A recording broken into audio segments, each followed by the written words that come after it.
Good evening. Good evening, citizens of Saugerties. I'm Jason Silverman. I'm one of the directors of Upstate Films, and we're really grateful to have you all here tonight. Thank you. You're all in the Orpheum Theater, which has been serving Saugerties for 118 years. Built in 1908. It was bought by the Thornton family in 1918. They turned it into a movie theater from a vaudeville house in 1919. And Upstate Films bought it in 2021. So we're really happy to be here. We feel like we're doing our best to carry the torch because it's been an important center of activity and conversation and inspiration and joy-making for the village for such a long time. So we feel it as an opportunity. Tonight is really special to us because we want to be here for everybody. So I'm really excited to see what you all are going to talk about tonight. First of all, is anyone new to the Orpheum? Is it the first time for anyone here? Anyone here first time since COVID? No? Okay, good. Welcome home. We're grateful to have your continued attendance here. Got great films going on. We've got our family series started. If you want to learn more, you can get on our mailing list. We send out the schedule every week. So please join us this summer. And are there any members of Upstate Films in the audience? Oh, thank you. Right. Thank you. Our members get special ticket prices and invites to special events. Most of all, they're helping us keep this alive. The ticket sales do about 50% of our budget, and sponsorship and grants and everything does the other 50%. So the members are a really important part of keeping the Orpheum alive. I want to thank all the elected officials who are here, who are joining us. I see the mayor here. Bill Murphy, thank you for being here. And some of the town councils here. We're grateful for all that you do for Saugerties. And I think that's all I've got. One other thing I wanted to say is the space tonight, one of my mentors taught me a saying that I take with me, which is the world progresses through difficult conversations. And so I think we're engaging in real dialogue tonight, which I appreciate. And let's continue to be respectful of each other. There's, I think, a little heat around some of these events sometimes. We did a discussion of Winston Farms, which was, no, it was beautiful. It was a little intense, but it was beautiful. We can all handle it. We can do it, and that's what we do as neighbors and as community members. We talk and we help to move things forward, and we come to consensus. So I hope we can all model that kind of behavior. So I really appreciate you all being here to participate in that. And I just want to welcome Suzanne Bennett and Katie Kokinos, who helped put this event together.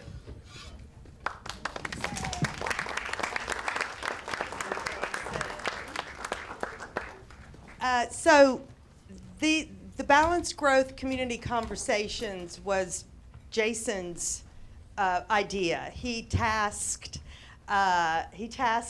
Suzanne Bennett from ShoutOut Saugerties, and I do outreach along with programming and the recycling. I know y'all see me outside dealing with sorting through glass and metal and paper. So to do conversations, like Jason said, get together and talk. Because sometimes, a board meeting or a village meeting is, we're witnessing a meeting. It's not exactly the time to have a great big dialogue. So this is our fifth? Counting Winston Farm? Yes. Fifth? Yes. Yeah, so. Starting in 23. 2023. Well, 2024, the 23 was what Okay. sparked it. This is when we turn into a vaudeville act. Who's on first? So anyway, we're so excited, and we'll give you an overview of how the evening's going to go. Carl Ublacker, he is a local government specialist from Albany, is going to first give a presentation with Amy right here and a PowerPoint and 20, 30 minutes. And then we'll have Tim Rogers from New Paltz, who is the supervisor, and then he will get up and talk about their experience in New Paltz. And then we're going to have the first round of questions is going to go to our town board and our village trustees. Any questions or comments? And then we'll bring up our town supervisor, Fred Costello, and our mayor, Murphy, up onto the stage. And then we'll open it up to the audience for questions and comments. And Well, those will be timed. Those will be timed. We'll have 3 minutes that we'll start out with, so we can hear from all of you who have questions and have a comment after this. So we'll end with that. yeah. So I guess silence your cell phones. Is there anything else we need to? No, just Go on the road? yes. I think so. We're here to learn, and yeah. So. And there will be, also I think we should say that there will be another meeting too. This Yeah. is not the only meeting on this topic, Yeah. unless we should come to some mighty resolution at the end of the evening. Unlikely, No, but there will be another. Yeah. Yeah. Just be talking. Yeah, that's great. So yeah, turn off your cell phones, and thank y'all all again so much for coming. This is really exciting. I love this. Okay. Yay.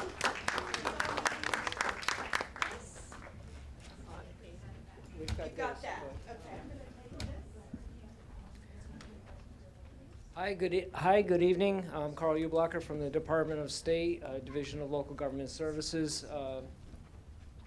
We're going to just talk about the grant program that our office offers to help with municipal consolidations, dissolutions, shared services.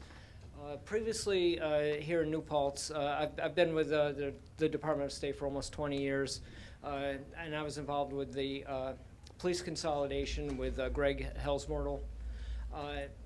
But tonight we're going to be talking about, that was through our local government efficiency grant. This potentially could be through our CREG or Citizen Empowerment, Citizen Reorganization Empowerment Grant. And we'll get into this a little bit more. Tim has been involved with our office dating back to when he was mayor, and New Paltz has been involved with this situation for a number of years. So we'll start off with Amy. She's going to do part of the presentation, then I'll finish up. All right. Good evening, everybody. Oops, can you hear me?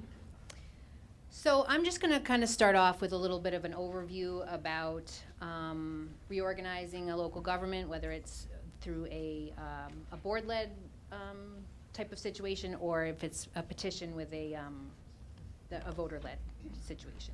So when we talk about dissolving or consolidating a local government, we do that through the Government Reorganization and Citizens Empowerment Act. That was enacted in 2010 to replace some previous sections of town and village law about reorganizing. The process is applicable to towns and villages, fire and fire protection districts, special improvement districts, and other improvement districts.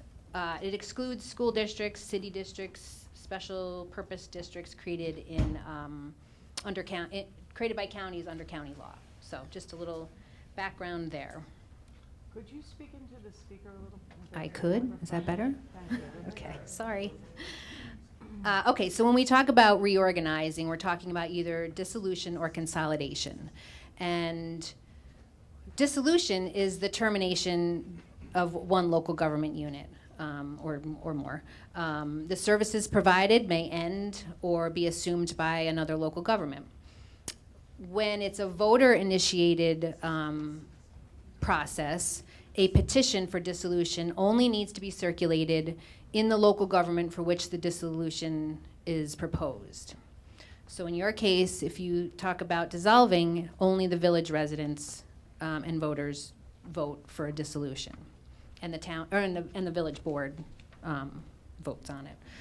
Consolidation, on the other hand, is the combination of two or more local governments, and that can be taken on in a couple different forms.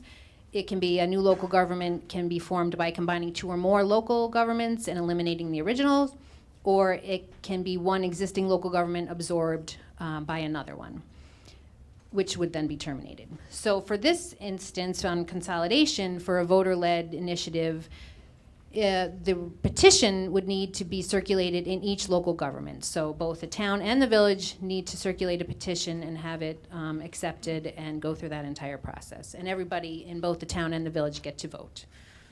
So kind of the difference there. And the 2 town boards need to approve it as well.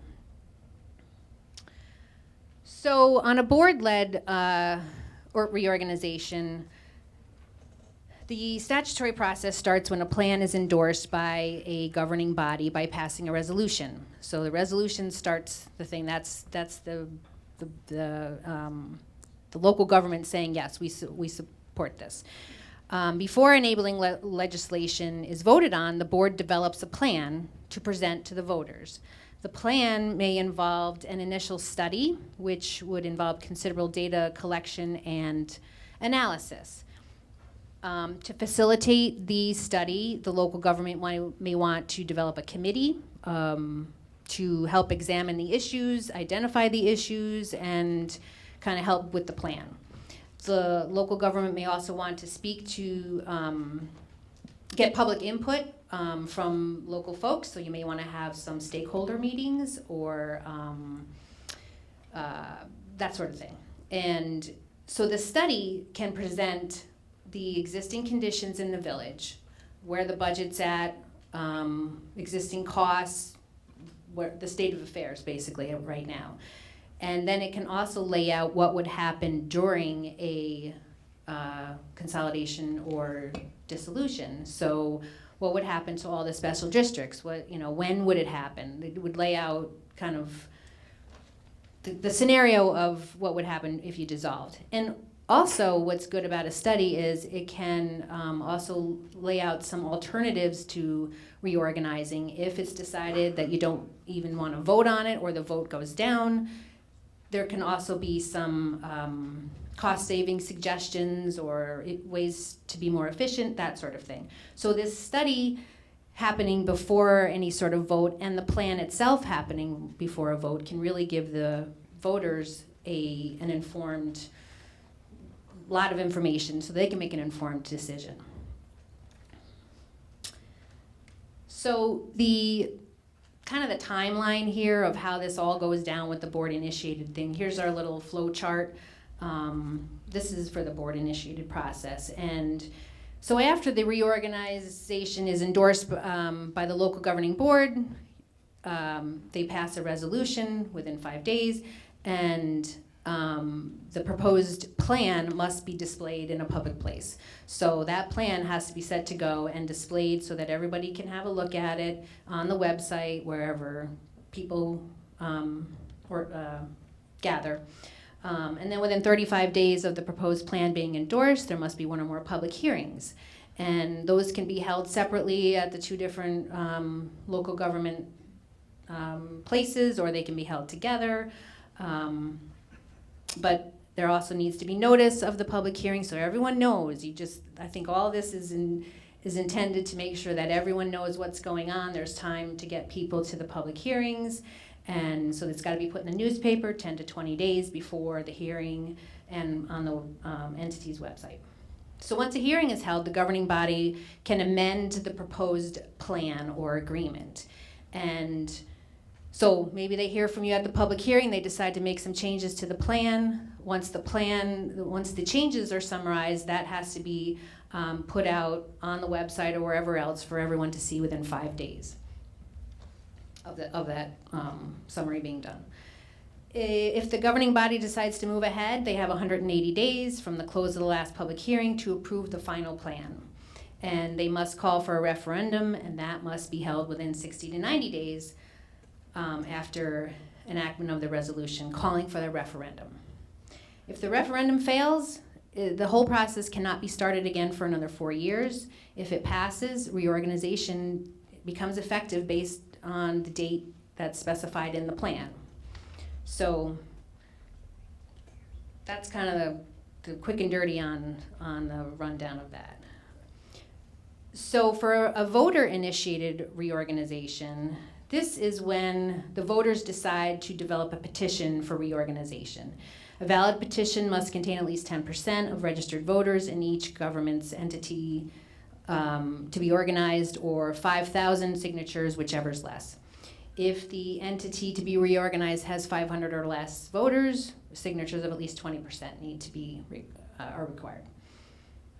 So, unlike a board-initiated reorganization, with the voter one, the process to consolidate or dissolve, the plan itself will not be developed until after the referendum on whether to consolidate or dissolve passes. So once the proposed plan is prepared by the governing body, voters have the opportunity to conduct another petition drive to require a second referendum on the plan itself. If that drive is successful, another referendum is held, and it too must pass in order for reorganization to take effect. If the governing body is unable or unwilling to prepare and approve that reorganization plan, so after the petition happens and it's decided to go ahead, if they're dragging their feet, 5 voters who signed the original petition can bring an Article 78 to the state Supreme Court, and depending upon its findings, the court can either refer the matter to mediation or issue an injunction compelling the governing body to act. So it's a way to get things moving. So here's our chart. We have a handout. I should have said this earlier. There's a handout out there that has both of these charts on it with the timelines and the details. So that's available for y'all to take. I'm not going to go through this because it's a lot of nitty gritty. But this handout is also on our website, so where there's other good information as well.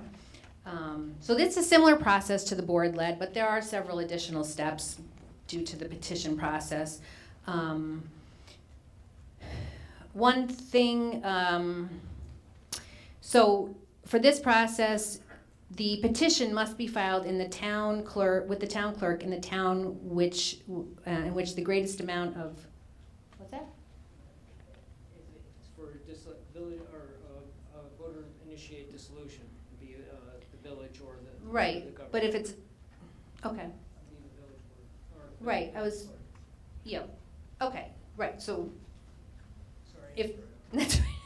Okay, I was just, if it's a town it's not you guys, so I can skip that part if it's, we'll just go right to the village part. So if the village is reorganizing, the petition is filed with the village clerk in the village that is being looked at to consolidate or dissolve.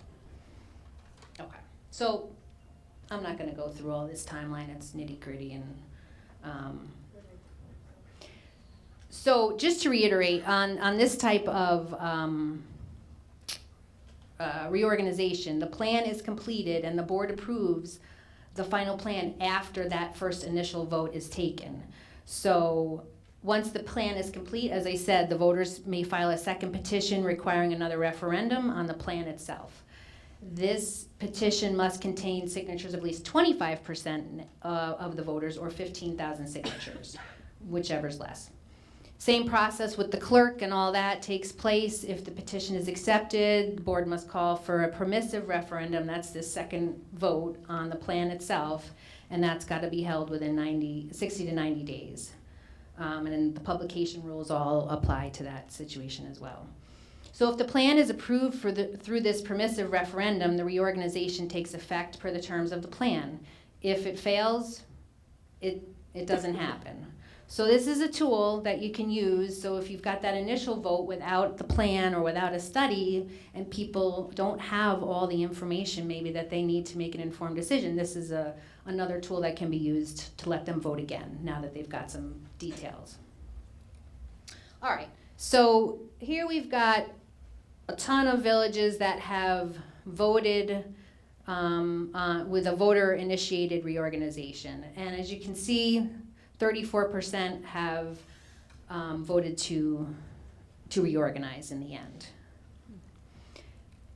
here we've got the board-initiated list of more recent, it's a much smaller list, but 59% have approved it. So higher rate seems to be approving the board-led ones.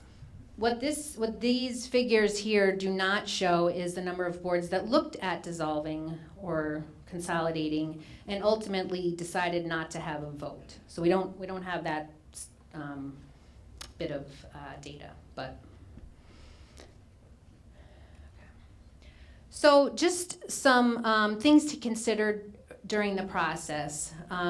Those flow charts, there's a lot of how many days you have to do each thing. So timing is key to this whole thing, and I'm going to talk a bit more about timing on the next slide, so I won't bother now, but it is something to consider. Your public participation and board involvement, how involved are your boards going to be? What kind of are you going to have a committee, to get people together and get their ideas? How is information going to be disseminated to the folks? Getting it out there, getting the full picture out there to people is something you need to consider, and how you're going to do that. There's all your special districts this is for the municipality that would be dissolving or being consolidated. You got to think about your special districts, your tax reassessment, public safety. Oops. Went too far. Tax reassessment, how that's going to go with the dissolved community. If the village has properties that need to be transferred, that's going to take some time. The workforce of the dissolving or consolidating municipality needs to be figured out. And then if you're dissolving the non-voting municipality, how are you going to deal with those folks? Because they don't get a say in a dissolution. So that's something you need to consider. Timing is everything, as I said. You've got one of the major considerations is that towns and villages operate on different fiscal years. When you're trying to coordinate the transfer of functions and services, there may be times of the year where the budgets are overlapping or there's a gap. So that's something to consider. Elections of governing boards should be considered when coinciding with a reorganization event. Turnover of board members during the process can influence outcomes of other votes, including on the reorganization.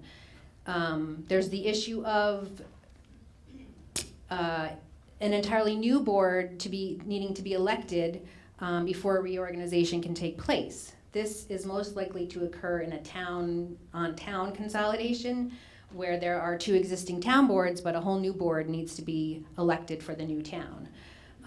In these circumstances, election laws still need to be followed. Referendum dates can be a bit of a constraint and should be considered. Scheduling around holidays, around other elections. Maybe you want to time it out that your vote is going to happen on election day when you get the most people out. Well, you've got to back it up and kind of march out your days and all those things that need to occur first. So you want to think about that. You want to think about your snowbirds. If they're, maybe January isn't the best time for a vote because you're going to miss that entire population, or summer vacation weeks. All that stuff is stuff to be considered. When just another within this timing situation, the electorate petition is first filed. That starts the whole timeline if this is if you're doing a petition process. So once it starts, all those days need to be followed. So you want to make sure you're marching that out ahead of time and thinking about when it's going to fall, when these key votes might fall. Maybe that week of, when the holidays are really getting ramped up and crazy, maybe that's not the time to hold it, or maybe it is because people are out and about and they can swing by for a vote. That's, your community, what works best. There's a lot to the legal process, so that takes time, getting those special districts figured out, transferring employees, properties, new budgets, new local laws, all that stuff takes time. So you just want to make sure that you're allowing ample time for the process to take and run its course, basically. You don't want to rush it. With a voter-initiated process, there tends to be a sense of urgency and it tends to make the process get a little rushed. And, so if you're a board and you're hearing a lot of chatter around the coffee shop about all this, you may want to get out in front of it. You may want to see if you can hold off on the folks filing the petition.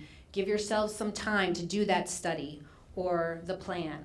Get the most information gathered together so that people can make an informed decision. And that's, I think, the key.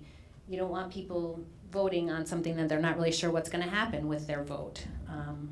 So getting the word out and allowing time for that. Okay, and the last thing I think this is the last thing I talk about, is a little incentive by the state to reorganize is the Citizens Empowerment Tax Credit. And this is an additional annual aid to municipalities. It equals 15% of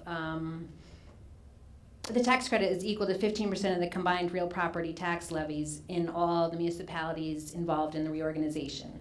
It's capped at $1 million, and it's awarded to any of the surviving municipalities on an annual basis. So there's no, you don't have to apply, there's no deadline, it just becomes part of your state aid upon reorganizing. And it, in this case, a municipality refers to any city with less than 1 million people, villages and towns. So, and these payments start the state's fiscal year after the reorganization takes effect. So a nice little incentive to do this. So for a, I'm not gonna bother with that because that's not you guys.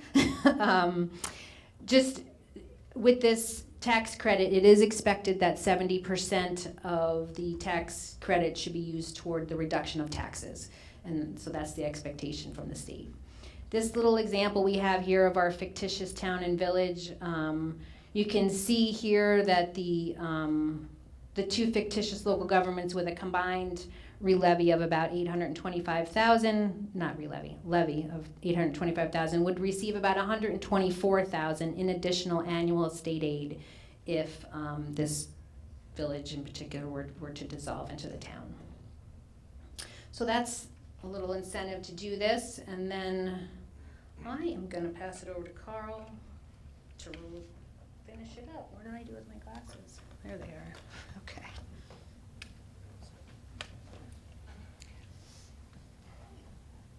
Hi, we'll just cover a couple of examples, one of which was a village that dissolved, and then the other one is a village that chose not to dissolve.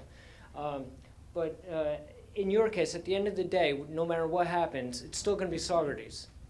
The post office isn't going to go away if the village were to dissolve. None of that would change. It would just be, when you were entering, it would say, welcome to the hamlet of Saugerties instead of, the village. But Village of Seneca Falls, you may know Seneca Falls as being the inspiration for Bedford Falls in It's a Wonderful Life. It's also known as being an early hotbed for women's rights.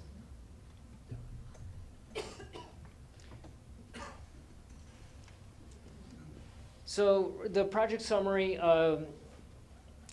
basically an earlier study had determined that shared buildings and services, it would save some money for village taxpayer money, but more would come from dissolution versus shared services.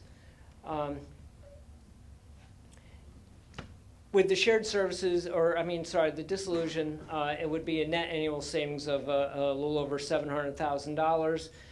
The village savings would be a little over $8 per $1,000 of assessed value, or about $810 annually for a village home assessed at $100,000. That study was done by CGR, who is the Center for Government Research. They're based out of Rochester, and they are an arm of Eastman Kodak, and they're set up as a nonprofit. They've done a number of studies for for the Department of State, particularly in the western part of New York. And if you go on their website, they'll have other studies, not just in New York, but they also have done work in New Jersey, Ohio, Pennsylvania. Probably the biggest one that they did study for consolidation was the consolidation of Princeton in New Jersey, which ultimately was voted and passed, I don't know, probably about 8-10 years ago. Some of the challenges. So the study found that the majority of residents felt that village taxes were too high. It also felt that historic preservation concerns within the village, and that the village preferred to retain their police protection, whereas the town outside the village did not have those services other than the county sheriff and the state police. The solutions, ultimately what happened, and you'll see that on the next slide, they voted to consolidate by a narrow margin, or to dissolve the village by a narrow margin. All functions and services, and this would be something that would have to get worked out between the village and the town, but in this case, all functions and services became a town responsibility. The buildings, village-owned buildings, and some of the other assets were transferred over to the town. If they were unnecessary, duplicate stuff, they could be sold to help offset the village, the village liabilities. And because the town cannot run a fire department, what they did is that they formed a fire district with 2 separate companies within the town boundaries. They also formed special districts for lighting, water, and sewer, and they ultimately formed a unified zoning code maintaining the historic areas of the village. The final count was, as I said, it was a close vote. It was 1198 for and 1112 against. And the village ceased to exist at the end of 2011. Most of the studies that have been done, if the village were to dissolve, they recommend that 12/31 of any particular, whatever the particular year is, it be the end date of the village, and that's because for budgeting purposes. And as I previously mentioned about the tax impact with the town, this is before the CETC tax credit was applied. It ended up increasing the town taxes by $439.02. However, that was decreased by the CETC tax credit. Here's one that chose not to dissolve. This is the village of Johnson City. Johnson City is in 2 different counties, 2 different towns, and 2 different counties.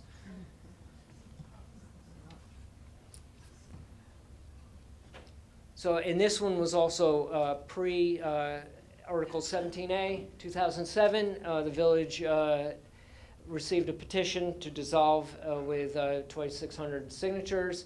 The village had a population of about 15,500, and at that time it was the biggest village to go through the dissolution process.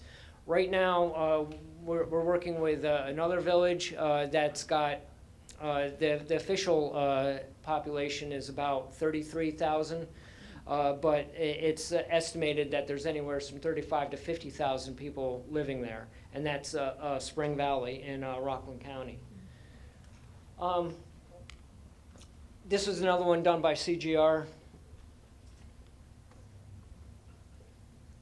Some of the challenges for this one. The village had career police and fire because it's a bigger village. They kind of needed to have a career fire. The town, the pay scale for workers in comparable positions was less than that in the village. Some of the things that came out of the study, if they were to dissolve, they would have to form some, same as previously, it would be some fire, water, and sewer districts. And the county sheriff would have to replace the village police. And the sale of Village Hall would help offset part of the village debt. And the village, who is currently responsible for a joint sewer treatment system, that would transfer over to the town, as well as many of the employees from the village would go over to the town, although there would have been a net reduction of 32 positions.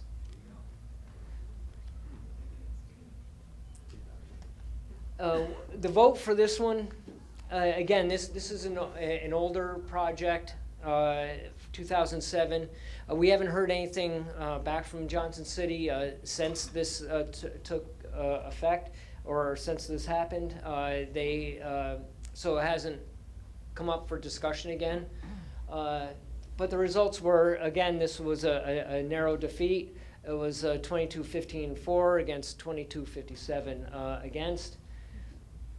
But some of the options that came out of this study, they could have worked on a shared fire services in agreement with Endicott, joint planning and zoning between the town and village, unified zoning ordinance, and the possibility of joint or consolidated court operations. Again, as I mentioned, we haven't heard anything back from them since then. So they haven't applied for any other grants to help with any of those other shared services.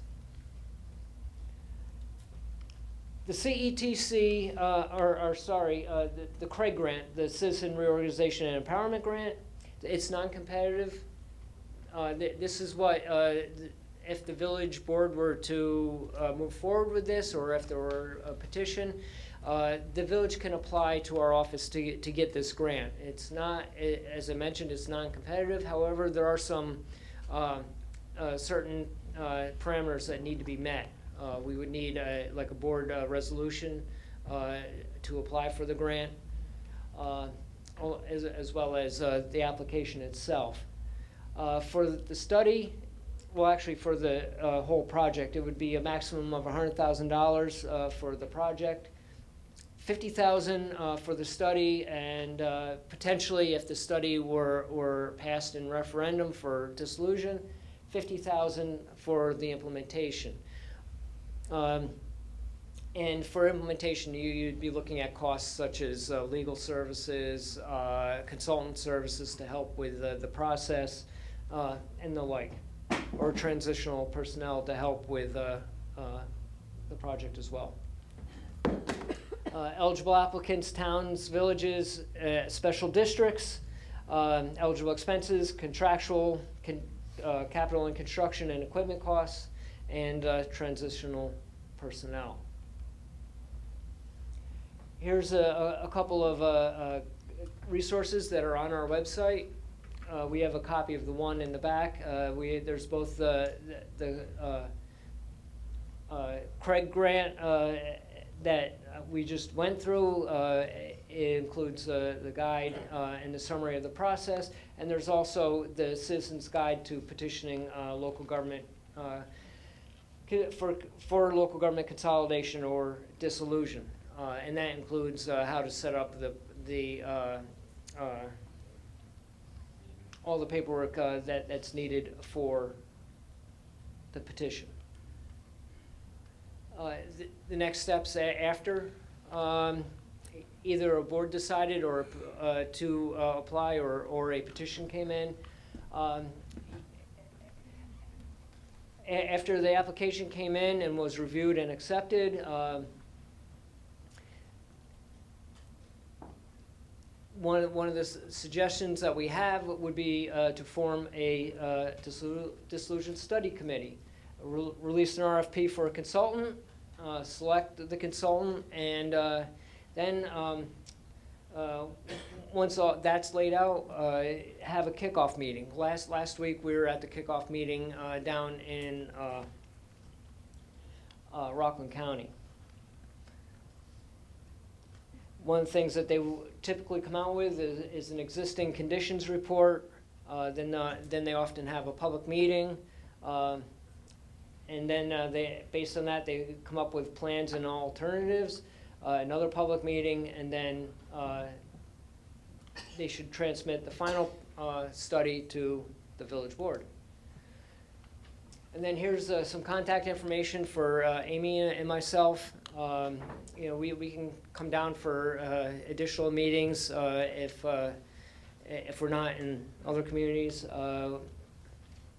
So if you have questions, please give a call, check out the website. Up next is Tim will come up, Tim Rogers from the town of New Paltz, former mayor of New Paltz as well, to just go over what he's been through with this process.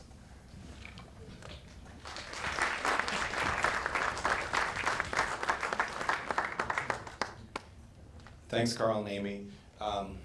Yeah, my name's Tim Rogers. I'm from the Village of New Paltz. No, I am from the Village of New Paltz. I live in the Village of New Paltz. The village is also part of the town, just like Saugerties. Does anyone know how many villages there are in Ulster County? Right, I gave you a hint. I just listed 2 of them. How many total villages are there? 3, right? So Ellenville as well. Does anyone know how many towns are in Ulster County? 20. 20 towns, 3 villages, 1 city. So I've been a big proponent of the town and the village of New Paltz merging or consolidating or reorganizing for a long time.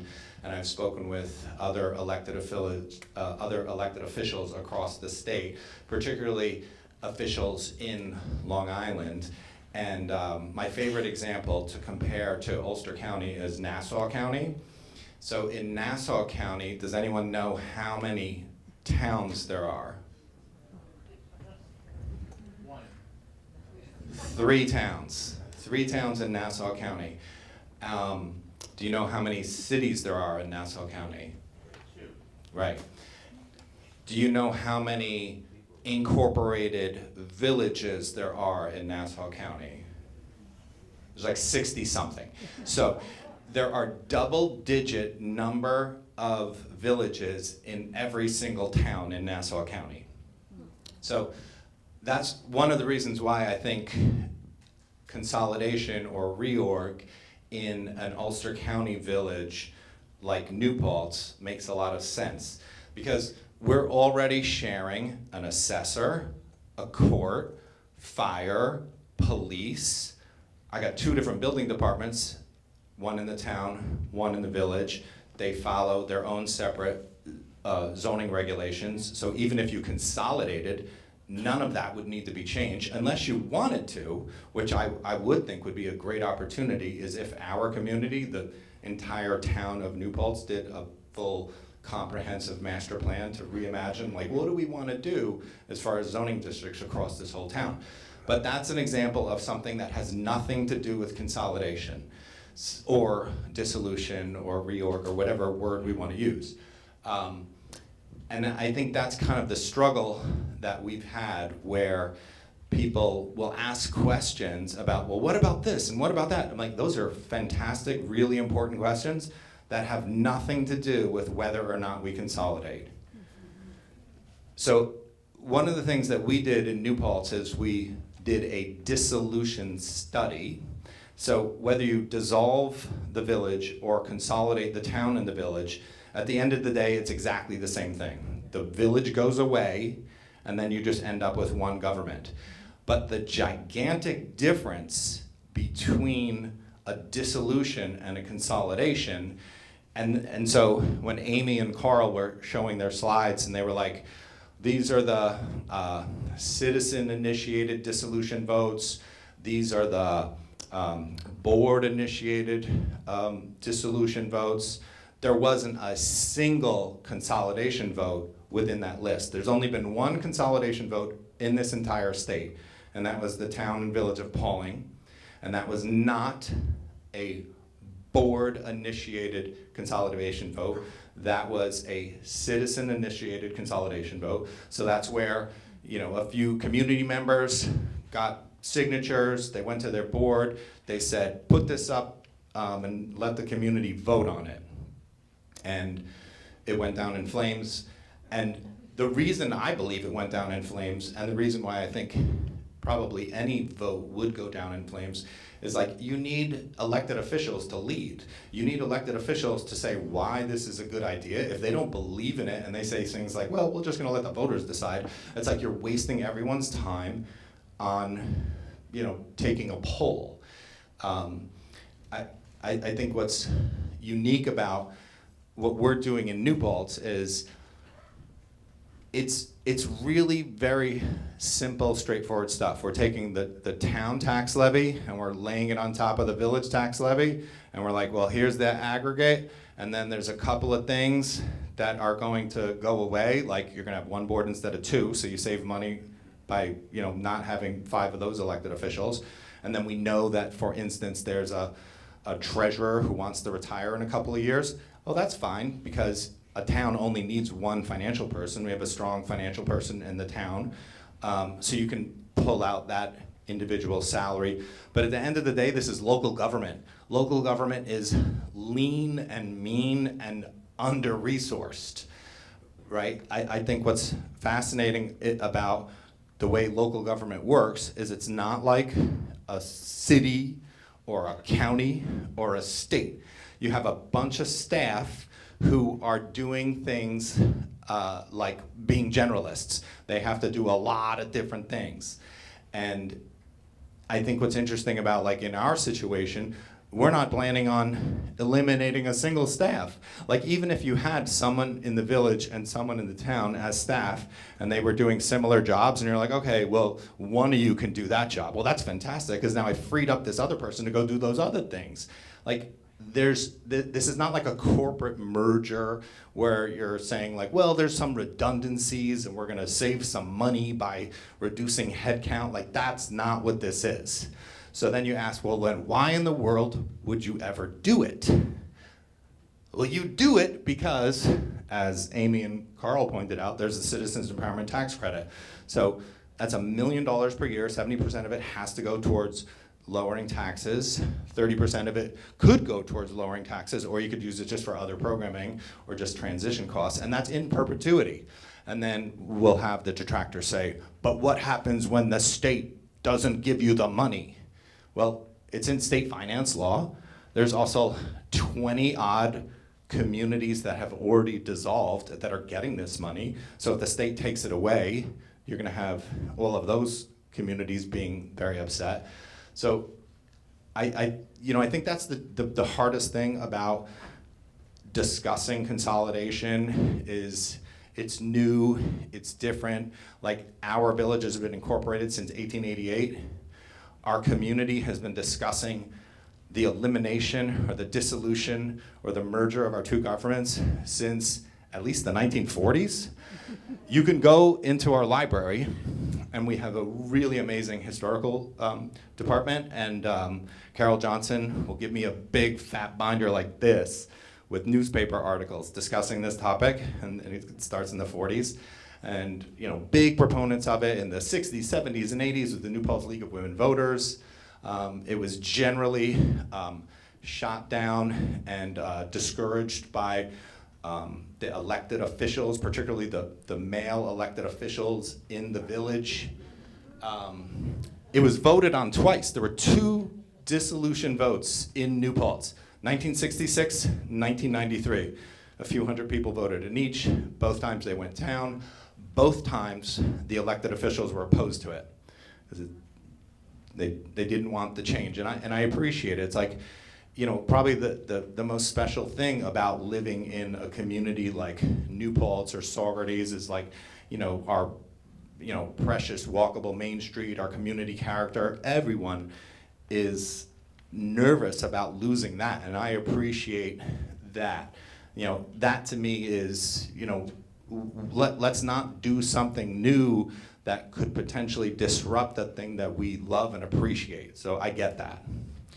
But I'm very nuts and bolts about this.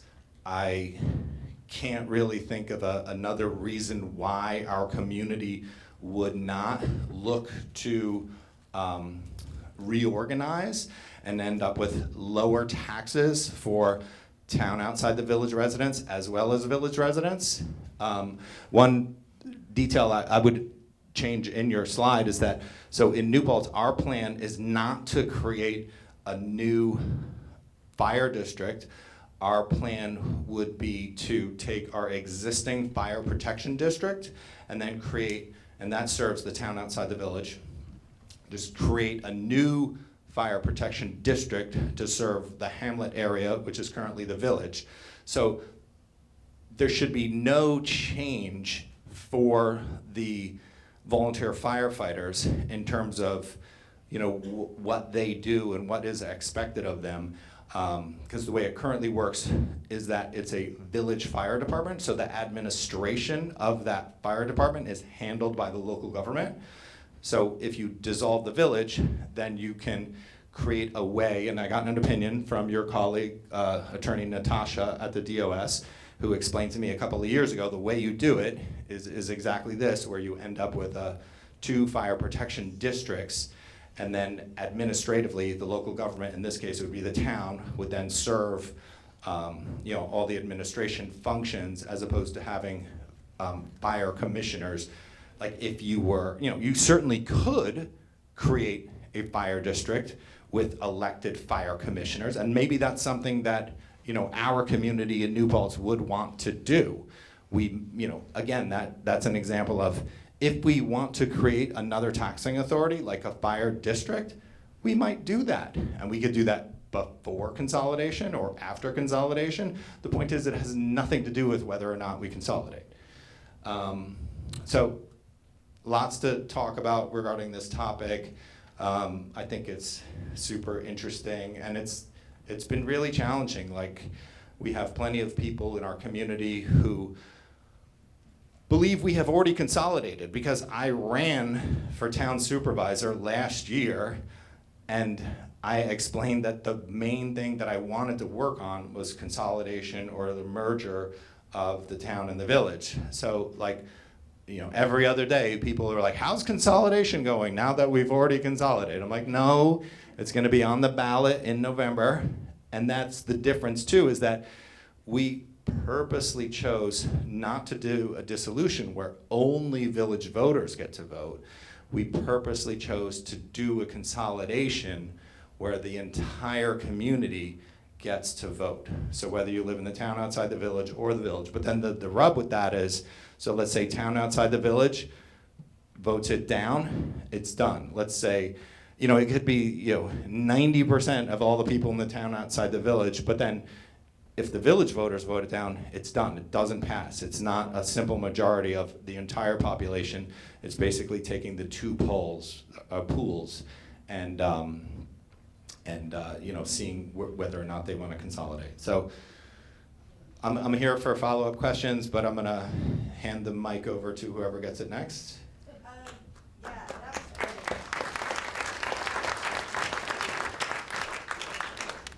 Yeah, the microphone. Yeah. So I was going to give the microphone to the village trustees and the town board first for questions for Carl, Amy, Tim, and then we'll bring up Fred and Bill, and then we'll have it for public questions and comments. So I got the microphone. Can I just say one thing? Yes. Yeah. I was just a guy who walked in from the street. No, that's okay? That's fine. Okay, yeah. I just thought this seemed like an interesting place to be for a couple hours. My name is Scott. I'm a professor at SUNY New Paltz. Oh, yay! Yeah. Oh, I heard you. You don't need to clap. It's all right. That's always good class. Yeah. and I run the Benjamin Center for Public Policy Initiatives at SUNY New Paltz, and we've been very involved in the New Paltz consolidation. And I wanted to, Tim hit something at the end that I think is really clear, but I want to do two things. I want to very quickly, because you've received a ton of information, I'm not going to take up much time. I want to connect some dots here real quick. One is that the reason that there haven't been a lot of, there's been no successful consolidation and only one successful consolidation vote is because it is harder, right? There's no doubt that it is a harder process. The dissolution process is basically village votes to dissolve, now it's a town problem to solve, right? Whereas the consolidation process is one where both groups need to work together ahead of time, come up with a plan that they feel good about, put a lot of energy into that, feel good about that, then put it to the voters and hope it passes, right? So it's a lot of work, but it includes a very strong consensus building process that dissolution doesn't, right? In theory, right, village could just up and dissolve one day, and I mean, assuming they're following DOS rules, and that totally changes the town dynamic without nearly as much input. That was the one point. My second point and my last point is only going to be that there's a lot of confusing parts to this, and to many of the people in this room, a lot of those confusing parts may not be confusing. Many of the people in this room probably pay close attention to local government. They work in local government. They know the day-to-day. They know about tax levies and budgets and committees, and they serve on planning boards and all of that. But there's many more people that aren't in this room for whom that stuff is all sort of happening on TV, right? Or just in the ether. So one of the things we've been doing in New Paltz is really trying to create materials that are non-complex, deal with specific issues, and deal with specific community concerns, and provide those to the community so that they can understand. For example, fire has long been a concern in New Paltz. Towns can't have fire departments. Well, that must mean that if there's a consolidation, all of a sudden the town will not be covered by fire, everything's gonna burn down. But that's not at all true, right? There's a system for handling that, and we're trying to create the materials so that they can understand and then make an informed judgment about whether it's actually what they want to do, right? So I think there are a lot of complicated pieces here, and I think they can all be solved is the short version, right? If it is something that this community decides it wants to pursue, either in the short term of sort of scoping things out, or the longer term of actually building out a process that results in a vote. So I'll end there because you have received a ton of information, but I'm happy to answer any questions just like anybody else. That's wonderful. Thank you so much for coming. This. Oh, okay. You're good. Y'all want to scoot out here? Y'all are kind of. We need Amy too. Yeah, Amy. Okay, so our elected officials, do y'all have any questions or comments? Okay. Oh, I'm sorry. I just have a question. Why is the state so anxious to give incentives to do this? Well, the CETC tax credit, as well as the new Article 17A, well, it's not so new anymore, but the Article 17A was born out of Andrew Cuomo. He thought that there were too many layers of local government, and if we started with a clean slate, there were no towns, villages, cities, fire districts, anything, would we do the same thing today as what we've layered and layered and layered on top of each other over the last 250 plus years? With, like, let's use fire districts or fire companies, for example, fire districts. Fire companies were stationed, when they were formed, they were stationed, you know what, like a horse's distance away from each other at that time. Do we need as many today as what we had back then?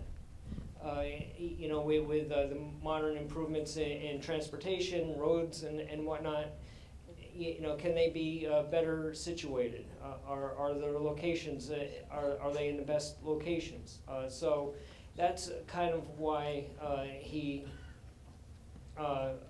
passed and pushed for the new Article 17A and the CETC tax credit, as well as the Craig grant program.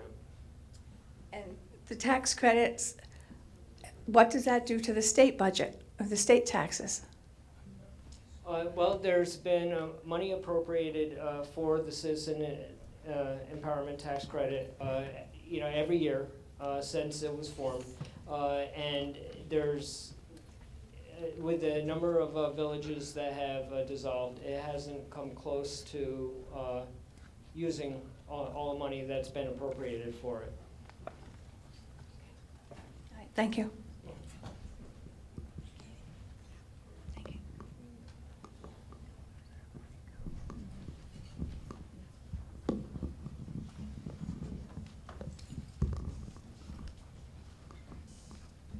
Hi, Stephanie Bassler, Town Board Member in Saugerties. The budget, the grant allocation of $100,000, I think, $50,000 for a study and $50,000 for implementation. I can't even begin to think of the list of things that need to be done and costs of the process that would blow through that budget quickly. I'm just wondering if Tim can speak to that from experience about what sort of financial support you've accessed and whether it's been enough, and how you can sort of keep the wheels of this initiative turning, when the process is difficult and probably expensive. I think there's no question about it. There are some transition costs that are material. We've estimated what we anticipate our transition costs would be. Scott probably has the numbers memorized, so I'm going to hand the mic to him in a second.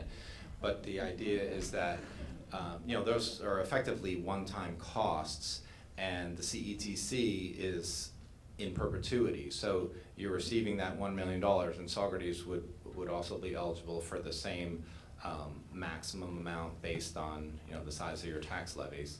I think what's interesting about communities like ours is we're kind of in a sweet spot. Like, there's plenty of communities that are much larger. Like, I talked to the mayor of Ithaca, and like they wouldn't care about of course they would care about $1 million, but it doesn't really move the needle. Whereas like $1 million for the town of New Paltz or the village of or the town of Saugerties, that's a material amount of money. But there's no question about it. It's a few $100,000s to pay for some of those, integration of laws. But again, I think what's unique about our situation is like in our consolidation agreement, like if you word search the word police, it doesn't come up because we're not touching the police department. If you're talking about fire department, it's really an administrative piece. It's not like an expensive thing. It's really just, changing, some of the way like things are handled legally and administratively. So I think it's not as, and it kind of goes back to the point I was trying to raise about like communities like Long Island, or even like, the town of Montgomery in Orange County. There's 3 villages in the town of Montgomery. Like, imagine trying to unwind something like that. They think that's where you would end up in like a very different ballpark as far as expenses. But I'll let Scott talk about it. Well, the one sort of short add-on I would add is that to Tim's point earlier, places like Saugerties are not generally operating on these sort of luxurious budgets, right? Where you're just sort of like, having, figuring out what to do with all the money, right? So one of the implications of that is that both the town and the village are already sort of operating without any slack, right? So on the one hand, that sounds like, well, that's tough, that's gonna be costly. On the other hand, what that means is that your actual consolidation processes probably don't include a ton of overlap as is, right? I doubt there's a ton of things that the village is doing and the town is doing in one person, right? So you're gonna need, so in some ways, the budgets might mesh together more than you might realize at first. That doesn't mean there aren't challenges and processes that are involved, and Tim can speak more a little bit on that, but I think that if you sat down and did a study, one of the things you'd find is there's a lot of places where it goes together. Thank you. Kind of a separate question really quick is just to open this up. I think it's a big part of the topic in Saugerties is the good relationship that we have with labor unions who are working in department employment in the town and village, and our I would think our shared hope to continue with those good relations and to support solid employment opportunities in our communities. What sort of relationship have your processes had with labor unions in stakeholder presence and being a part of the conversation, like from the early days to where you are right now? Yeah, that's a very important consideration because in the village there's one collective bargaining agreement, and the representation is through CSEA. And then in the town there are two bargaining units. So there's a general unit and a highway unit, and the representation is through Upstate. So if you were to consolidate, the way it works is that the village employees become town employees, but they move over with their contract intact until it terminates. But then they would be given the opportunity to become members of the town's labor union.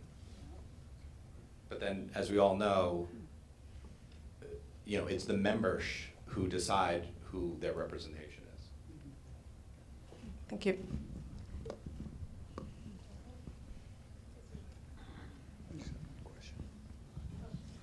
Hi, my name is Vince Bono. I'm on the village board. And I just want to know, do you have a sense of the constituents in New Paltz, how they might be leaning, or any feedback that? We have three categories, like some who support it, some who are neutral, and some who are outraged. Do you have any more public hearings, or is that all?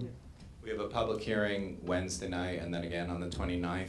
So we're reverse engineering from a ballot referendum on November 3rd. Mm-hmm. So we want to take advantage of the fact that the BOE is already hosting an election. So we're putting the referendum as part of that, to save money as opposed to doing our own special election. Mm-hmm. So the BOE requires you to have everything teed up 3 months in advance. And then our DOS friends, have, General Municipal Law Article 17A, and then they're like, well, you have to do this by this date and this by that date. So we just reverse out the calendar, and that's why we have the public hearings when we have them. And then our two boards, the town board and the village board, has, and this is a weird word, we've already endorsed the consolidation agreement. Okay. And all that means is that we basically sent it to public hearings, so then we have, public hearings that are required by our DOS friends. Right. And then we have the calendar date of August 5th. That would be the date that our town board and village board will decide whether or not to send the question to referendum. And I have another question. So what I'm understanding is that you're not really looking on a local level to save taxes locally. It's because you're getting this big bump from the state. Is that, am I understanding? So we model out 3 different scenarios. Scenario 1 is no CETC. Scenario 2 is 70% CETC. And scenario 3 is 100% CETC. So with the 2, the 70 and the 100, town. Goes to taxes. Right, in tax. Yes. Right, so the taxpayers in both the village and town outside the village see a reduction based on the snapshot in time of our most recent tax levies. But if you assumed 0 CETC, the village residents would see a decrease, and the town outside the village would see an increase about 1 to 2%. Oh, interesting. Okay, thank you. Appreciate that. Anybody else?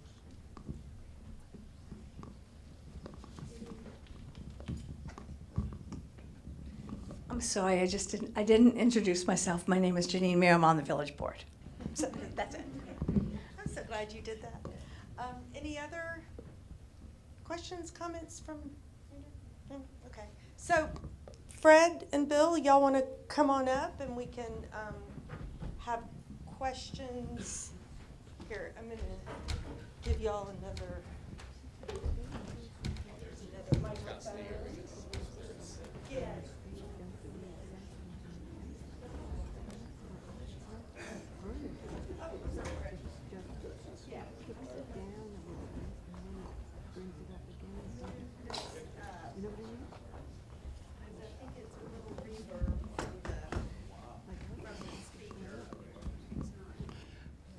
Hi, everybody. Thank you all for coming out.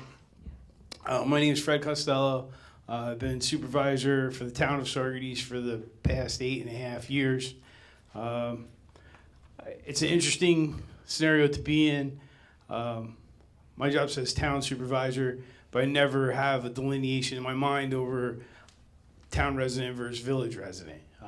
How that function happens on occasion is maybe someone has a problem with the village court. My goal will be to the village court, and I'll direct them to the area where that service is delivered if you are a village resident. But if you're a town resident, then I'll call our court or our building department. I think Bill will share this thought. We have a strong personal relationship, as most of the town board and the village board shares. I think that enhances our ability to serve our shared public in many ways. I don't want to steal thunder, but the Harvester program and a lot of other things we've done together wouldn't be possible without that level of cooperation. The town border districts rely upon the village reservoir for the water that we distribute, and those relationships need to be solid and strong for them to be effective. I'm proud that we've been able to sustain that, and then I'm also proud of Bill and I were both part of the police consolidation when we did it, and we've been, I know Bill has some numbers he's likely to share, but that definitely saved our community at large money over time. I think one of the difficult challenges about this conversation was there is a clear cost savings that first year for village residents, but then there's a cost avoidance or a small decline for town residents. I know a lot of folks, as I was coming in, were expressing concern as town residents, well, how is this going to impact me?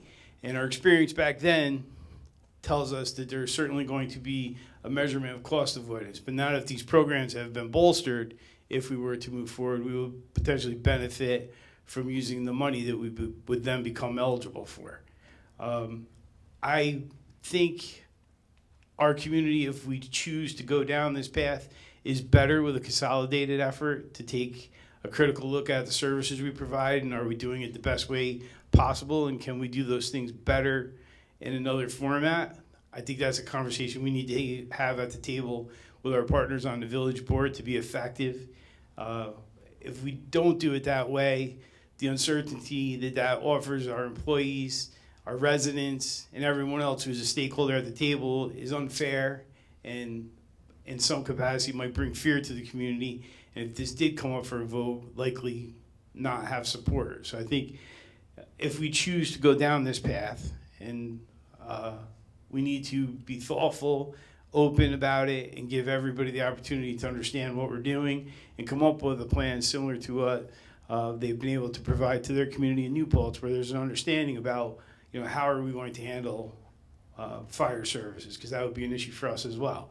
How are we going to resolve the water and sewer relationship in a deeper way? How would we do the building department, the courts, all the services that we provide and the village provide? And I think our residents need to know what that looks like, as well as the employees who might be impacted by that type of conversation.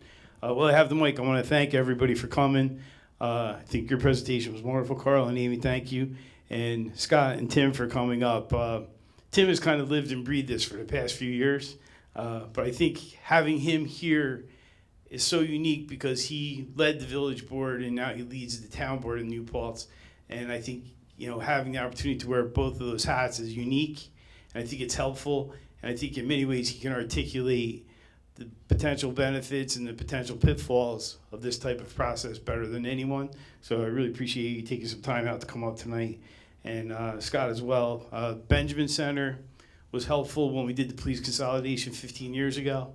And I predict if we do go down this path again, we will rely on them for help again. But with that, I'll pass on to the mayor. Thanks. Well, I think I'm going to take Tim's approach. I'm going to run for town supervisor. Okay. No, seriously, Bill Murphy, village mayor. Been a mayor since 2010. Been on a board since 2003. Lived here my entire 60 years in the village, as did my father and my grandfather. So 3 generations village guy. Obviously, I'm very biased towards the village, though I do love the town just as much. Honestly, since this topic came up and we knew we were going to have this meeting, I've been sick to my stomach for 3 months. It's just, I take it personally, so this community means a lot to me. It always has, as does Freddie. And one thing we always compliment each other. Freddie and I have been friends for 45 years, and we manage this community. I know, I'm 60, he's 57. Yeah, okay.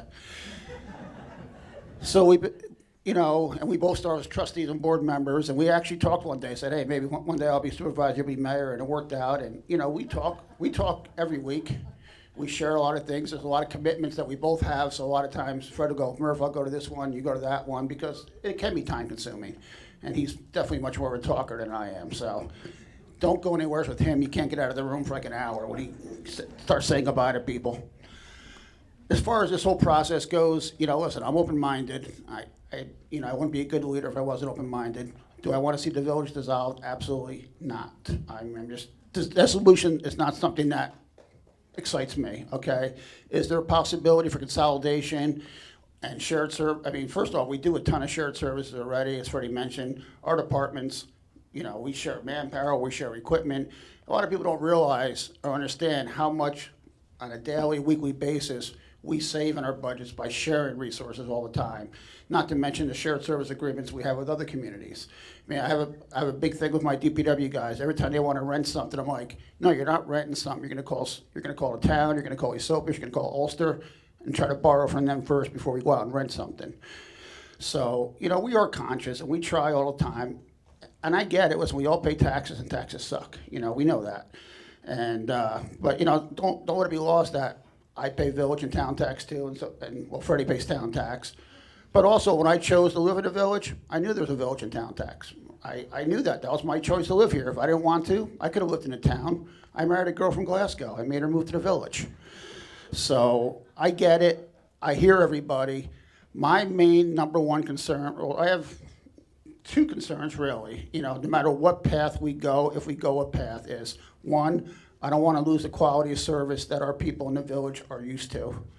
My DPW guys are out there, my water and wastewater guys are out there, my building and grounds guys are out there. We've done major improvements at Siemens Park, the village beats. My guys are always working on the streets. We help out whatever we can with different projects, and we do a lot of personal stuff for people. Last week I helped 2 of my DPW guys rescue 5 raccoons from a storm drain. It was kind of cool, and I don't want to see that personal touch that we have within this village go away, and I'm not saying the town would. That's something I'm very, in touch with. And my big pet peeve is, and we did this in the police consolidation, I was very involved in it, like Freddie said, and I was one of the last holdouts because I was not going to approve or vote yes on the police. I was deputy mayor at the time. I was not going to approve and vote yes on it until we were sure that nobody was getting pink slipped. And through attrition and all that, we came down to 1 employee who was not going to be able to go over, but he wasn't a vested full-time officer yet. I had an opening in the water department and gave him a full-time job, and that's when I signed off on it, because to me, nothing's worth giving somebody a pink slip and putting them out of work unless they deserve it. And that's where I'm gonna hold true to, is that no matter what we do, I wanna make sure every one of my guys who still wanna work, every one of my employees who want a job, have a job. And I wanna thank Carl and Tim and Scott and Amy. Again, this is more information that my head's spinning right now, actually, but it's a lot of good information. I really, really appreciate it. I love Tim's perspective on it. He really, gave us a lot of stuff to think about. I didn't realize they've been doing it for almost 80 years, so I hope we get to, our grandkids will finish this up, Fred, all right? But that's all. Just thank you for coming tonight. This means a lot to me to see this turnout here. Again, the Orpheum, great place, and it's a great forum for something like this, and I am so impressed with the turnout tonight. And I know there's a lot of people that wanted to be here tonight that called me and said they're sorry they couldn't make it. I don't think there would have been any room for anybody else. So this is outstanding, and it's a tribute to our community, and I want to thank all of you for showing up.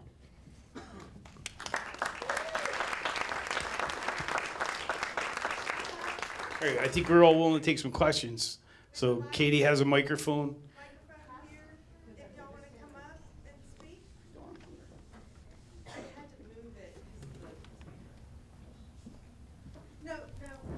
Oh, okay. You have to line in. Sorry, it's just our format.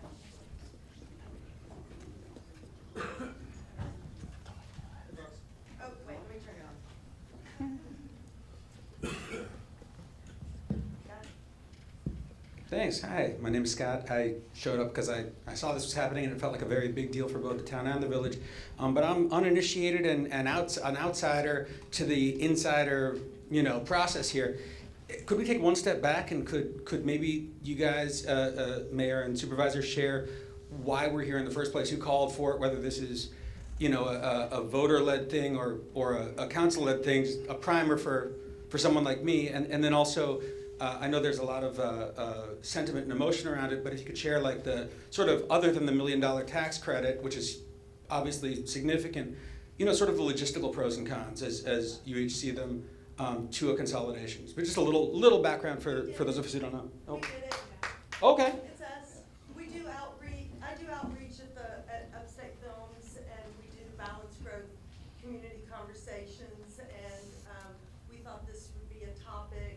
It's been floating around for a while. It came up at one of our past conversations, and so we thought this was something, given what we were hearing, that much more intensive kind of research. Yeah. Okay. So you can blame us. So there's no ballot yet or initiative yet. This is a conversation. This is a Okay. community conversation. So if you guys could fire just the pros and cons as you see them, aside from the $1 million and the jobs lost, the stuff you haven't touched on yet, any thoughts you have, I'd appreciate it.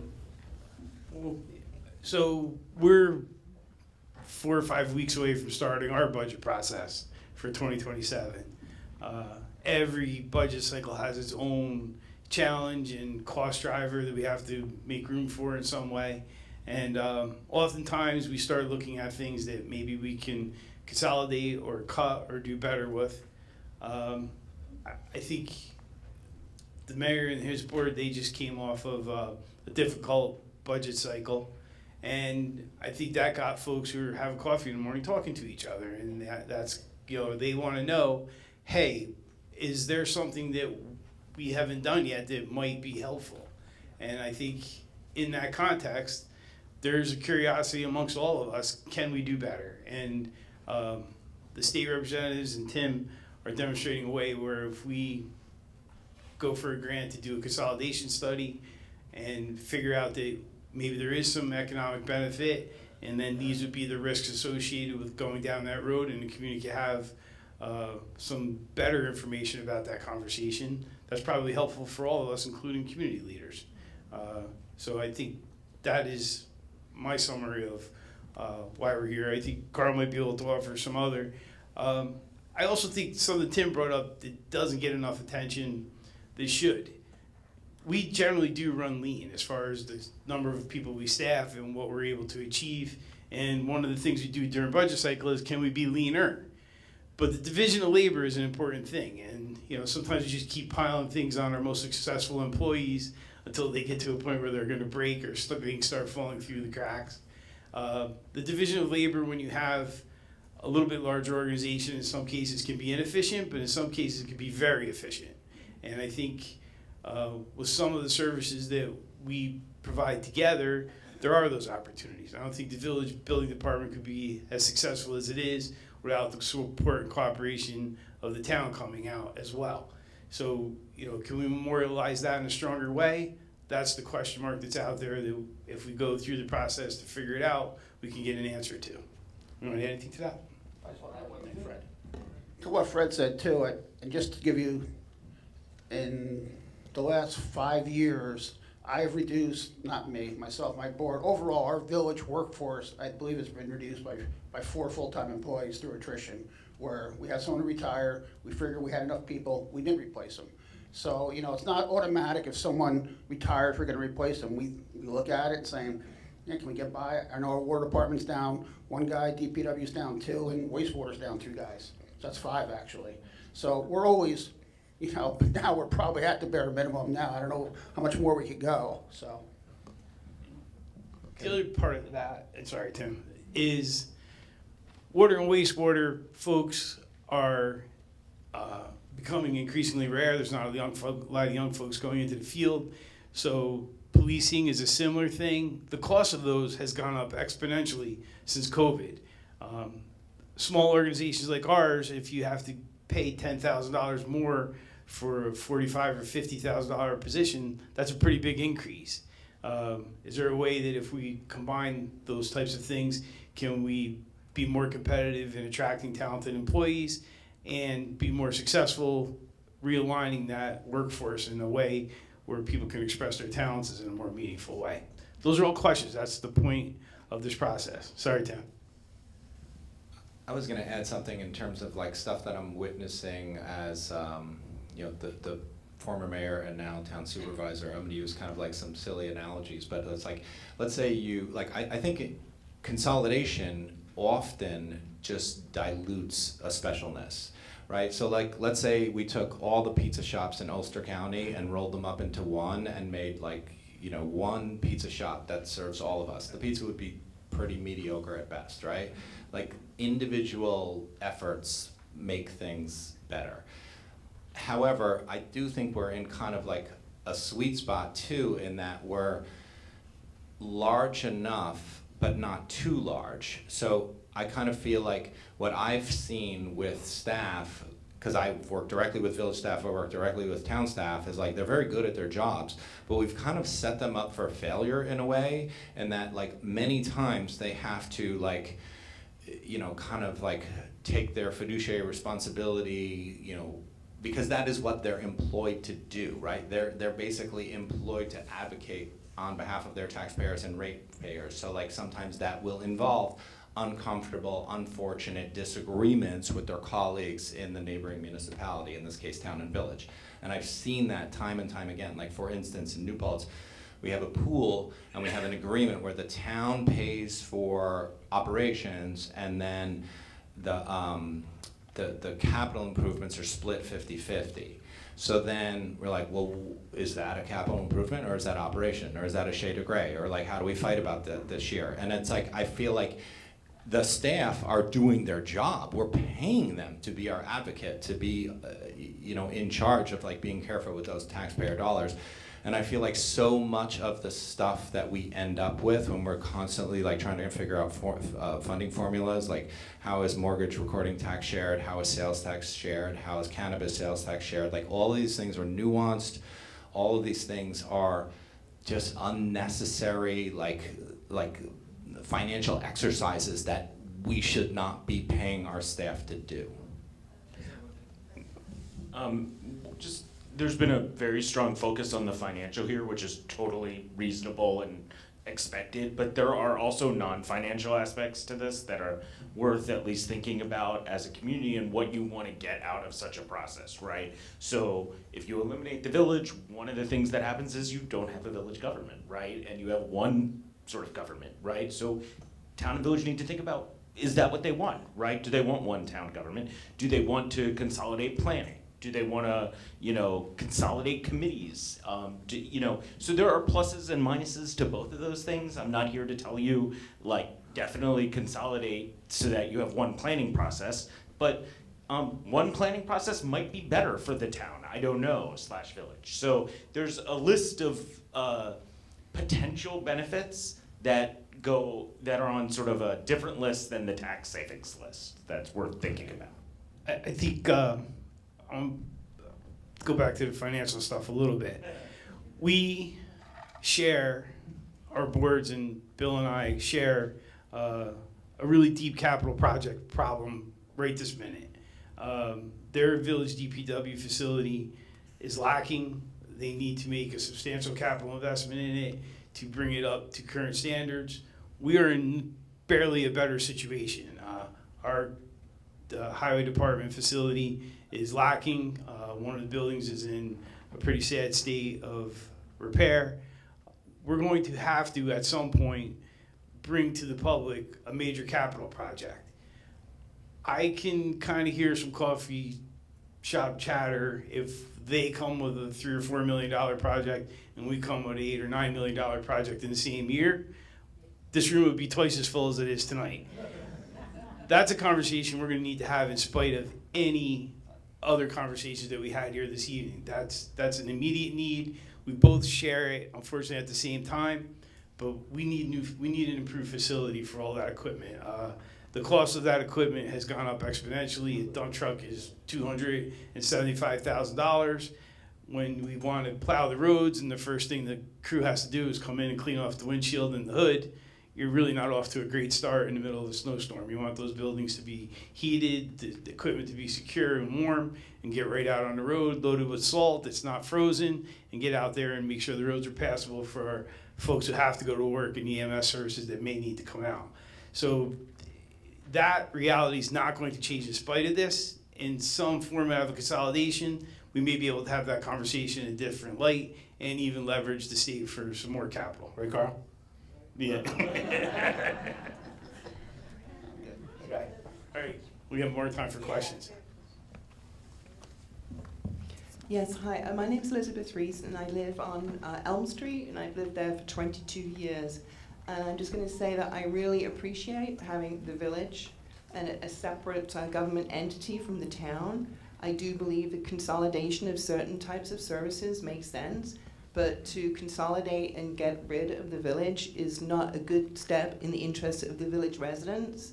I could give you a current example. We have a battery energy storage system going through the planning process.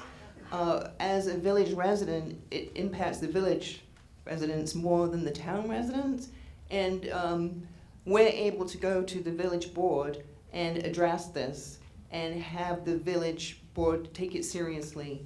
And we're not having the same experience with the town board because the town board do not live in the village. So it's very important the village residents are supported and that we have people to go to consider our interests. When I hear stories which may or may not be true, I'm just going to say that because I didn't hear it firsthand, where the village residents' concerns are dismissed because the town board members don't live in the village. Well, actually, the statement that was made by somebody was that a certain person said that why was the other person concerned because they didn't live as close to it, just like that person on the board. And that's like really disgusting to me personally, because I am a village resident and I am going to get impacted. And then also in terms of these forums, while having community conversations is great, there's a place for having town and official government business discussed in official government offices and in official government process. I've already heard that this particular conversation is going to be moved forward again with another session. Those conversations should be happening officially, not unofficially. There was nobody on the stage tonight who presented an alternative perspective, so I would not say that this is a balanced conversation. To me, this seems like an advocacy session. Thank you. I didn't hear a question. I understand. I do want to disagree with that. My experience with the board members, and two of the board members are village residents. They do not view the village and the town separately. We, I think to the degree that we can, we view them as one, and we treat the residents' concerns as best we can all the time. And I feel comfortable saying that on behalf of the entire board. And, you know, 2 of the board members have been, one's been in the village for many, many, many years, and I don't anticipate that person would not live in the village if they had the alternative. So, all right, we have another question? Hello, everybody. I'm Lisa Fitzner. I am a village resident as well. I live on Market Street. I'm going to start with financial first and say that the idea of consolidating redundancy appeals to me as a residency. The village tax that we are being charged to live in the village has grown so substantially. It has been a 20% plus lift twice in the last 3 years.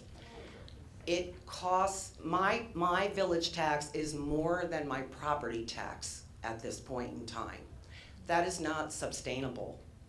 I will also say that I personally do not know how I benefit by paying that tax living in the village. Now, at the same time that this is all being discussed, the idea of consolidating or dissolving, as Elizabeth Reese mentioned, there are several big initiatives that are in the works right now that affect this village. The battery storage being one, which could potentially affect the safety of the residents in this village. And secondly, there's a development behind Elm Street that is going to impact the village, especially the front line on Elm Street and Market Street, in regards to their quality of life and their property values. Okay, so these are all happening right now. And again, I will only speak for myself and respectfully say that I feel like the current representation that we have in the village is too passive in regards to these issues. My question is, if there is a consolidation, and I believe that New Paltz's proportion was 50% lived in the town and 50% lived in the village, is that correct? It's a hair more village, but pretty close. Okay, we are more 25% to 75%. So my question is, does a village resident's voice gain strength in a consolidation where we are now one town? Or is our voice diminished and we will have less representation in regards to these very significant things we are looking at right now?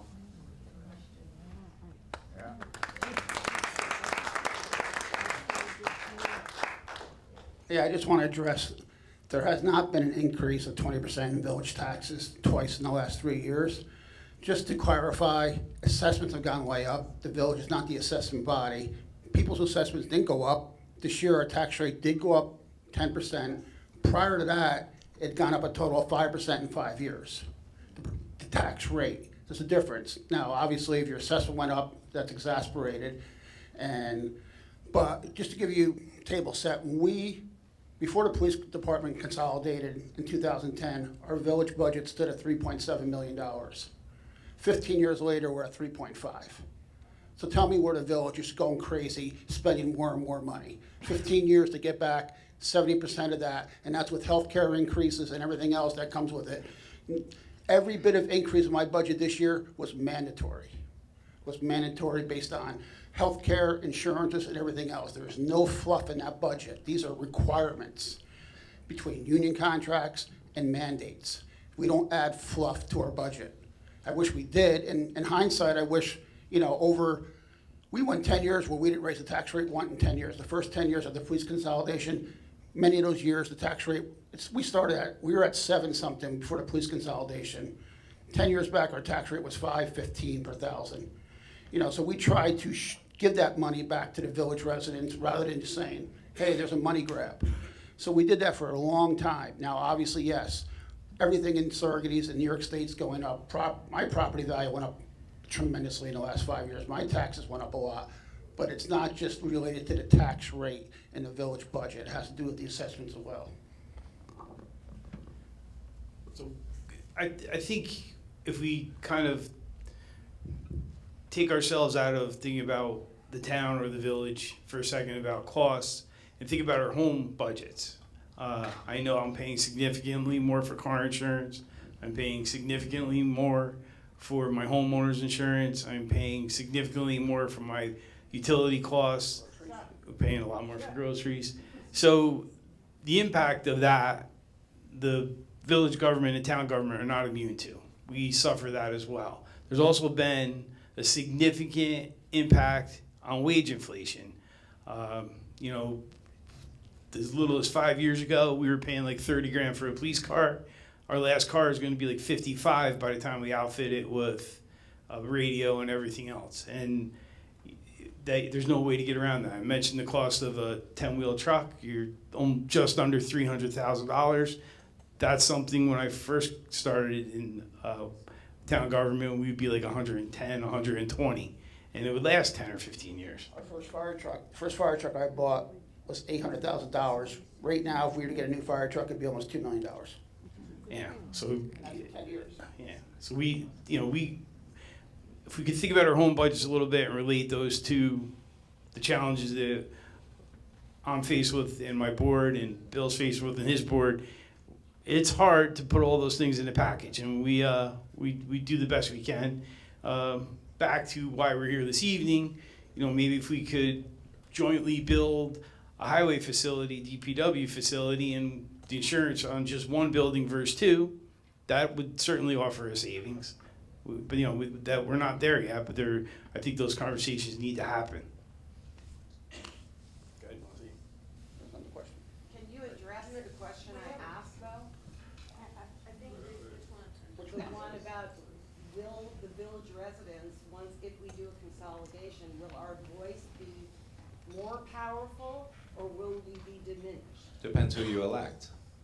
I mean, I think the argument that you're making, like at face value, a village resident could easily say that I have a representative in the town government because I live in the village, therefore I live in the town. And then if you live in the village, you also have representatives on the village board. So you have double the number of elected officials to call and ask to, you know, help out with, you know, whatever constituent services you have questions about. I mean, I'm a super pro consolidation guy, but I think to answer your question, yes, you are ending up with fewer elected officials. However, I do believe that when it's more clear who the elected officials are, then the community will be able to hold them more accountable. I think what's interesting in New Paltz is, like, I don't think people really understand the difference between the town and the village generally. You know, I was the mayor for 10.5 years. I think, you know, everyone thought I was their mayor. And I wasn't. I was the mayor for a portion of the community. Excuse me, could we have our town supervisor and then answer her question, because it's the same question that I have also. My opening comments, I said that I don't see myself as representing the town or the village in any different capacity. So to try to answer your question more specifically, if you have a problem with your assessment, you're going to come to the town anyway, and we're going to advocate to make sure that you get access to the assessing department and that your grievance or concern is addressed. Maybe not to your liking, but we want to make sure that you have access to that. If you have a problem with the police department, that's going to be the same thing, because we provide that service to the village residents and the town residents equally. If you have a question for the village clerk, you're going to go to the village government, and if that's a problem, you're probably going to reach out to a trustee or the mayor. If that's no longer there, you're going to come to the town and deal with the town clerk. And if you have an issue there, one of the board members or the supervisor, whoever's there at the time, would try to make sure you got the proper access to the question you asked. Excuse me, can we have some more questions? Yeah, we can go forward. From the floor. Yes. Hello, my name is Stefan Yarabek. I am a resident of the Village of Saugerties. I'm a newcomer. I moved here 23 years ago from the great city, punk hockey. And I actually was born and raised in Dobbs Ferry, New York. And your appeal, Mayor, resonates with me. I would hate to see Dobbs Ferry become the town of Greenberg. But Saugerties is the same name.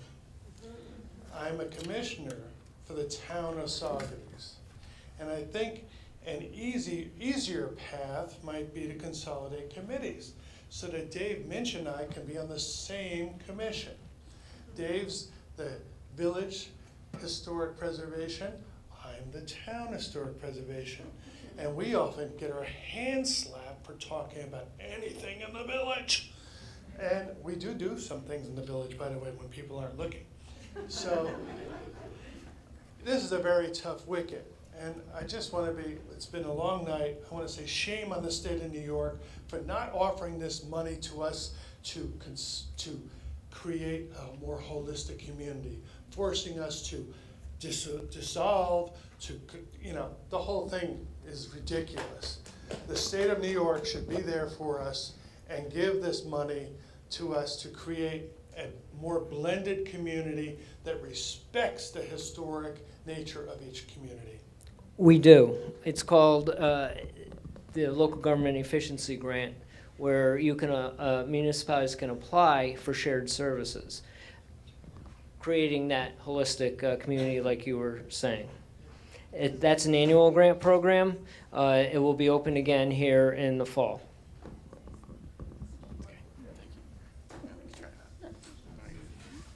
We have a little time for some more questions. If someone wants to step forward to the microphone. Any other questions? Oh, Janet? Okay.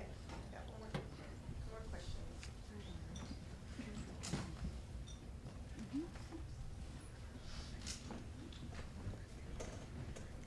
Hi, I'm Janet Grillo, and I'm a resident of the Village on Elm Street. Here's a question.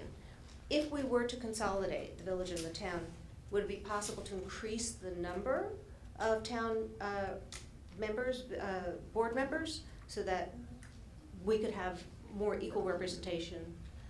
And to your point, it depends on who we elect, but we have more seats, then we can elect more people. I'm going to take a stab at that, but I'm certainly not versed. And you guys correct me if I'm wrong, hopefully. I believe we can definitely increase the number of the governing body to 7. I don't think we could delineate districts, so to speak. You could do wards. Oh, okay. There's a population threshold for wards, right? Do you know what it is? I don't, and if I say it, I'm gonna get it wrong. Okay. It's gonna go All right. for anybody. All right, that would be a good question for when we get, that we could add to the study. Hey, Tim. I'm Sam Spitzberg. I live here in the village as well. What did your study cost, and was it paid for by the town or the village? We did a dissolution study last year. It cost like 40-something K. Half of it was paid for by Carl's team. And then currently the joint consolidation agreement is probably running about 60K, and we're hoping to get half of it paid for by Albany. And then if we implement, then we'd be eligible for additional grant money. But I think to answer your question, like total out-of-pocket cost is, 60 plus 20, so like $80,000 And was that village or town cost? combined. So the two Oh, the two split, so- governmental Right, so organizations. last year, the paid for village, it. it came out of the village's general fund, and this year it's coming out of the town's B fund. Roger, thank you. And as a little bit of an added incentive, if New Paltz were to vote to consolidate, after the whole process is done and over with, they would also get approximately 80% of their study money back at the end of the game. So it would end up being a 90-10 split. All right, anyone else? Why not? I've got one more question. Amy, in the course of your presentation, you talked about the town board voting again it, that it could effectively sounded like veto a voter-initiated consolidation or dissolution. Did I understand that correctly? Can you take the mic? So they can have a second vote after the plan is prepared and developed. They can have a second vote on the plan itself. And if that vote, so the boards of each municipality, if it's a consolidation, would vote. And if they vote to go forward with a community vote, then they both vote again. So, and if it goes down, if they don't each vote for it, and a majority in each municipality for a consolidation, then it doesn't go forward. So it is a second vote, but it's on the plan itself at that point. So, perhaps I'm unclear in answering my question asking. If it is a voter-initiated process, and 90% of the town and 90% of the village votes to study it, does the town board and the village board independently have a veto power before the study even starts? I don't believe. Okay, so what you're asking is about a voter petition that comes in and is certified. Okay, what happens then is that it's up to the village board whether they do a study or not. It has to go to referendum, but it would be up to the village board whether the public had the information handy to make an informed decision.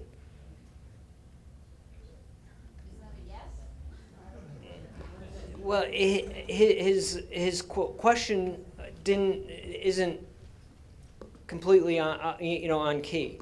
If there's a petition that comes in, the village board cannot say no. If it's certified by the village clerk, if the petition's signatures are certified by the village clerk and there's enough of them, then it has to go to a referendum. The village board cannot stop it. Thank you.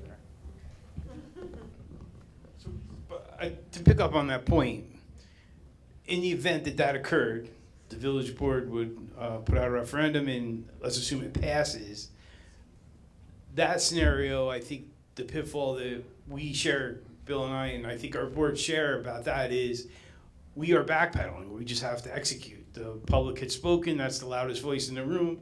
Their will has to be heard. So now it's not going to be, hey, let's think about the contract. We have a percentage of folks that are represented by the CWA, so does the village. If those guys work in DPW, are they going to stay in that contract? Or are they going to move over and become Teamsters?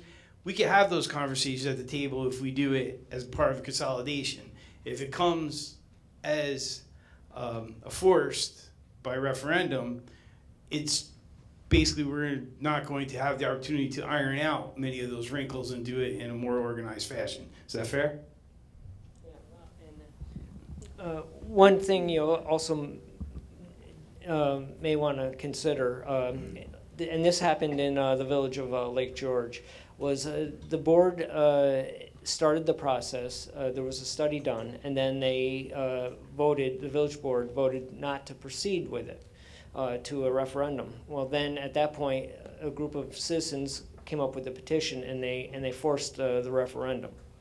And what happened at the end of the day was that it ended up getting voted down anyway, and the village of Lake George did not dissolve into the town.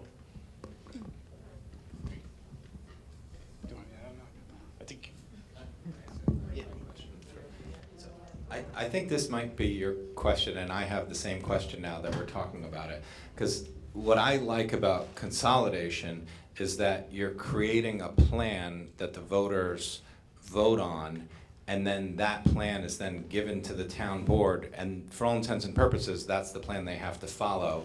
Whereas when you pursue a dissolution vote, the community votes on dissolution, and there's a plan piece to it, and then even if you have a yes vote, you give that plan to the town, and they might say, well, that's nice, and then they do whatever they want to do anyway. So that, I think, is the real advantage of consolidation versus dissolution. Am I describing that right, Carl? Yes, pretty much. The town does not have to follow through with the recommendations by the village, but it's recommended that they be brought on board and to discuss things over and to see which services they want that they're planning on keeping when it comes to code enforcement or whatever the case may be. I don't mean, sorry, not code enforcement, but like say. That's one that we don't share. You don't share? No. Okay. That's a perfect example. Okay, so it's, we recommend that everybody try to get on board if there were a dissolution that were being looked at. Okay. Hi, my name is Deidre Byrne. Use the microphone. Hi, my name is Deidre Byrne. I live in the town. My question is a broader question for the people from Albany. You've talked about places that have dissolved, places that have consolidated. Is there any history of someone making that decision, implementing either the dissolution or the consolidation, and then finding after a set number of years that it didn't work for them and reversing it? And if that has ever happened, or even if it hasn't, is there a process for that? It has not happened. Those that have dissolved have remained dissolved. And honestly, I would. There's in order to form a village now in New York State, there's an additional process that has to be done. It's not as simple as what it used to be. So my thinking is that you would have to start all over with the village formation and go through the new process. Thank you. Have there been villages incorporated in New York State in the last 20 years? There has been some villages incorporated in the last 20 years, not in the last year and a half or so, since that new provision has taken effect. Hi, Janet Grillo again from the village. Okay, so I think what I understand from the flow chart is that if there's the referendum to vote for a plan and it's voted down, that we then have to wait another 4 years to bring it forward again, okay? But let's say, yes, we want to make the plan. Then the plan is put forward, but it's a vote against the plan versus to even think about it, right? Would we have to wait another 4 years, or could we just revise the plan? Because maybe the problem is in the details. I believe in that case, you would revise the plan. So you could revise the plan and put it up for another vote. So it could continue the conversation, you have to wait for another 4 years. No, I don't believe that there's a 4-year wait, but we can check into that and get back. Okay. And we haven't had one where the plan's been voted down. Okay, thank you. So last question. Okay, thanks. This question is actually for the organizers. Thank you. If I may, thank you. So I heard you say that you were going to do another follow-up session about the same topic, and I'm wondering if you're going to have some opposing views or different perspectives in your next presentation from towns that maybe have considered this or been approached by the state and decided that they did not want to pursue this. Oh, sure. Well, we can do. Yeah. Thank you. Maybe Lake George would be a great example. Sure. Thank you. That's right. Tannersville. Oh, Tannersville consolidated. No, Tannersville voted it down.